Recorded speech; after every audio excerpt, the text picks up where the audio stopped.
네, 첫 번째는 서술형입니다. 이제 내일 이제 8일이면 상호관세 유예가 종료가 되죠. 그리고 내일 새벽 1시면 각국에 이 서한이 발송이 될 예정입니다. 이에 따라서 지금 시장은 변동성 장세가 예상되고 있는 상황인데요. 또 추경도 집행일 앞두고 있기 때문에 오늘 소비 쿠폰까지 확정이 되면서 관련주들이 굉장히 상승을 했었던 그 종목 장세 이어질 걸로 예상이 되고 있습니다. 이에 앞서서 지금 지난주 한 주간의 투자자별 순매수 탑5가 나와 있는데요. 개인과 기관, 외국인 각각 1위는 반도체 투톱이 올라와 있습니다. 더욱더 눈에 띄었던 건 개인의 수급이었는데요. 일단 지난주 보면 조방원이 굉장히 아쉬운 흐름이었는데 이 틈을 타서 조방원 조정세 매수 기회로 삼는 모습이었습니다. 외국인과 기관을 보자면 상법 개정안 기대를 하면서 현대차, 두산을 담았고요. 실적까지 기대를 하면서 셀트리온, 포스코홀딩스도 적잖이 볼 수 있는 상황입니다. 오늘의 경우에는 외국인과 기관, 알테오젠을 가장 많이 담았는데요. 그렇다면 이번 주까지 지속적으로 수급이 유입될 수 있는 종목이 있을까요? 이 안에서 수급이 유입될 수 있는 종목을 꼽아주시면 되겠습니다. 어떤 종목이 나올지 굉장히 기대되는 상황인데요. 첫 번째로 함께 해줄 주식 남녀의 선택 지금 골라주시죠. 네, 요즘 같은 때에는 워낙 이제 변동성이 또 크기도 하고요. 그리고 잠잠해 보이지만 그 안에서 크게 움직이는 종목들도 많다 보니까 그럴 때일수록 이 수급에 집중을 해야 된다라는 얘기들도 많이 나옵니다. 개인과 기관, 외국인, 그리고 연기금까지 저희가 이렇게 표로 한번 준비를 해봤는데 지난 한 주 동안 순매수 탑5 종목들이고요. 보면은 개인 같은 경우는 앞서서 설명을 들으신 대로 조방원과 더불어서 SK하이닉스 그리고 네이버까지 자리를 잡는 모습. 또 기관과 외국인 연기금 쪽에서는 포스코홀딩스가 공통적으로 들어있다. 이런 부분들도 눈에 띄는 포인트 중에 하나입니다.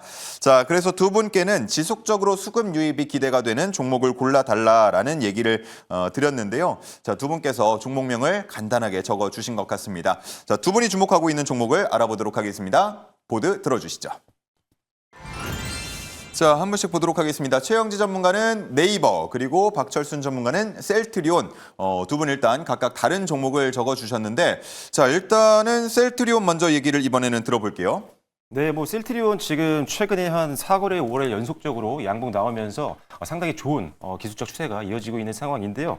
일단 지금 상호 관세라든지 이런 것들 때문에 많은 종목들 우려감이 좀 높아지고 있는 상황인데 일단 셀트리온 같은 경우는 사측에서 관세에 대해서는 충분히 우리가 대응 방안을 마련해놨다라고 언급을 했었죠. 일단 원료의약품 수출을 좀 늘릴 것으로 예상하고 있고 그다음에 미국 생산시설 를 확보하면서 일단 관세 충격을 최소화할 수 있도록 전략적으로 대응하고 있다는 점은 기억해 주시면 좋을 것 같고요.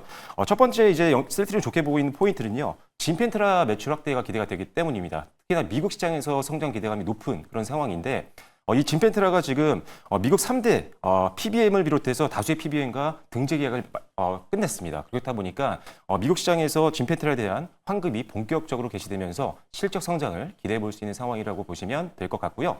두 번째로 셀트리온을 좋게 보고 있는군요. 제품군 확대에 대한 기대감입니다. 첫 번째로는 이제 스텔라라의 바이오시밀러죠. 이제 스테키마, 그다음에 악템라 바이오시밀러인 앱토지마와 같은 이런 신제품들이 한 11종 정도가 하반기 때 출시가 예정이 되어 있습니다. 또 다른 실적 성장을 이끌 수 있는 제품들이 다수 출시가 예정이 되어 있으니까요. 이런 것들이 이제 흥행을 해주면 또 주가에도 좋은 영향을 줄 수 있다는 점을 기대해 보시면 좋을 것 같고요. 세 번째 투자 포인트는요. 바로 이제 주주가치 제고와 실적 개선에 대한 기대감입니다. 기본적으로 자사주 소각이라든지 자사주 매입과 같은 이런 행동들을 가장 적극적으로 하는 대표적인 제약바이오 업체가 바로 셀트리온이기 때문에 주가 하락을 좀 방어해 줄 수 있는 아주 좋은 포인트가 될 수 있을 것 같고요. 2분기부터는 램시마라든지 허주마 이런 주요 제품들이 이제 어떻게 보면은 수율이 개선된 버전이 생산이 되기 시작을 합니다. 그래서 기존보다 생산효율이 2배 정도 올라갔다라고 생각을 하고 있기 때문에 매출 성장이 3분기부터 본격적으로 늘어날 수 있는 가능성이 있다라는 점을 기억해 주시면 좋을 것 같고요. 외국인들과 기관들 순매수도 좋고 있고요. 사실 이제 주가를 보시면 아시겠지만 상당히 오랜 기간 동안 박스권 흐름들이 이어지는 모습이었거든요. 그런데 이번에는 사실 실적에 대한 어떤 기대감이 있는 상태, 그다음에 하반기 때 신제품이라든지 이런 주가 상승 모멘텀들이 워낙 많기 때문에 충분히 고점을 좀 넘어갈 수 있을 것으로 보고 있는 상황입니다. 그래서 일단 기본적으로 한 20만 원 정도 선까지도 좀 높게 평가할 수 있기 때문에 긍정적인 시각을 유지하시면서 가지고 있는 분들도 홀딩, 그리고 신규 매수도 한번 분할 매수로 고려해보시면 좋을 것 같습니다. 네, 좋습니다. 셀트리온은 아마도 이제 장기 주주분들도 상당히 많으실 것 같고요. 그러다 보니까 지난 6월에 코스피가 역사적인 좀 큰 상승을 보였을 때 시장의 상승률을 따라가지 못하는 모습을 보면서 아쉬움을 삼킬 수밖에 없었을 텐데요. 일단 7월 들어서 스타트가 좋습니다. 박철순 매니저 전망대로 더 높은 수익률을 기록할 수 있을지 한번 지켜보도록 하겠습니다. 자, 다음은 최영지 전문가의 네이버인데요. 최근에 굉장히 핫했다가 살짝 좀 내려오는 모습이에요. 네, 맞습니다. 그럼에도 불구하고 저는 이제 하반기에도 네이버와 카카오가 주도하지 않을까라고 생각을 하고 있습니다. 예. 왜냐면은 네이버와 카카오의 경우 사실 그동안은 뭐 문어발식 확장이다라고 해서 욕을 많이 먹기도 했지만 저는 오히려 그런 부분들이 모멘텀이 다양하기 때문에 주가 상승으로 이어질 수 있다라고 보고 있거든요. 거기에다가 금리 인하 국면에서는 당연히 네이버와 카카오와 같은 빅테크 기업들이 주도를 하게 된다면은 다른 또 성장주들이 같이 따라 올라가게 되면서 좀 코스닥이 주도하는 장세가 나오지 않을까라고 생각을 하고 있어요. 그런 관점에서 일단은 네이버가 수급이 더 붙어줄 거라고 보고 있고요.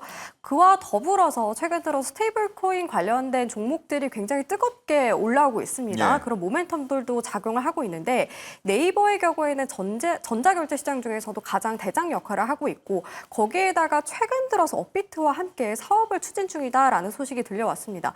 아무래도 대형 기업에다가 이렇게 업비트와 함께 협업을 통해서 사업을 구체화해 나간다면은 다른 기업들에 비해서 이 스테이블 코인 사업에 대해서 선점을 해 나갈 거다라고 보고 있고요. 이뿐만이 아니라 다른 코인 거래소들도 마찬가지로 네이버와 함께 협업을 진행을 하게 되면서 좀 사업 확장에 대한 기대가 커질 거라고 보고 있습니다.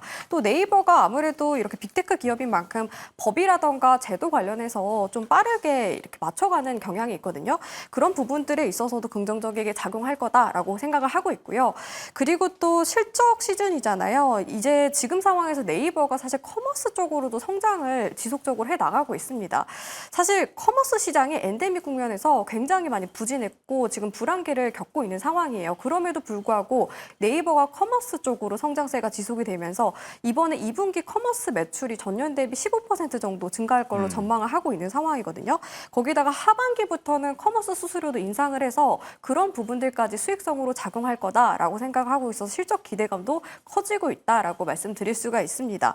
이뿐만이 아니라 네이버와 카카오 사실 지난달의 경우 AI 모멘텀 굉장히 강하게 받았었잖아요. 예. AI 모멘텀도 지속될 거라고 생각을 하고 있는 상황인데 거기에다가 지금 정부 쪽에서 소버린 AI 정책 수혜가 네이버 쪽에서 작용이 될 걸로 보여요. 이게 뭐냐면은 이제 AI 분야의 기술이라던가 데이터, 인프라 쪽에서 주권을 지키려는 그런 주가 주도 전략이라고 볼 수가 있는데 이번에 또 네이버가 기존에 있었던 센터장이 정부 쪽에서 또 지정을 하게 되면서 발탁이 됐잖아요. 예. 그런 부분에 있어서 네이버가 직접적인 수혜가 기대가 된다라고 바라보고 있습니다.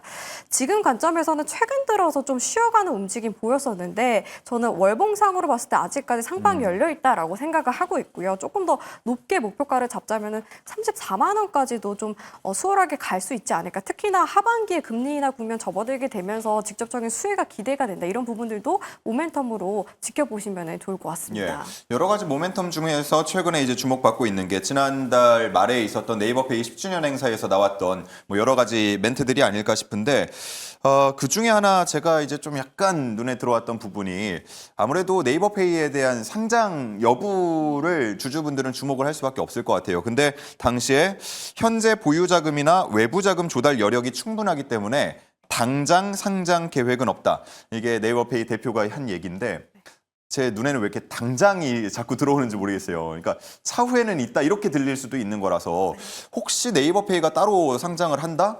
이럴 때는 네이버에게는 악재가 될까요? 당연히 사실 그동안 문제가 됐던 더블 카운팅이라던가 지주사에서 이제 물적 분할을 해서 자회사가 상장을 하면 주가가 빠지는 경우들이 많이 있었죠. 그런 네. 부분들이 좀 제도가 개선이 될 거라고 생각을 했는데 네이버페이가 그런 좀 우려가 생기고 있는 거는 맞습니다. 당연히 저는 상장을 하게 되면은 네이버가 주가가 하락할 가능성이 있다라고 생각을 하고 있어요. 하지만 그 전까지 뭔가 확실시 되기 전까지는 기대감이 꾸준히 반영이 될 거라고 생각을 하고 있어서 제가 말씀드린 목표가까지 좀 지켜보면서 대응해 나가면 어떨까 말씀을 드리고 싶습니다. 네, 좋습니다. 자, 이렇게 지난주 수급을 살펴보면서 우리가 주목해야 할 종목 두 가지를 꼽아봤고요.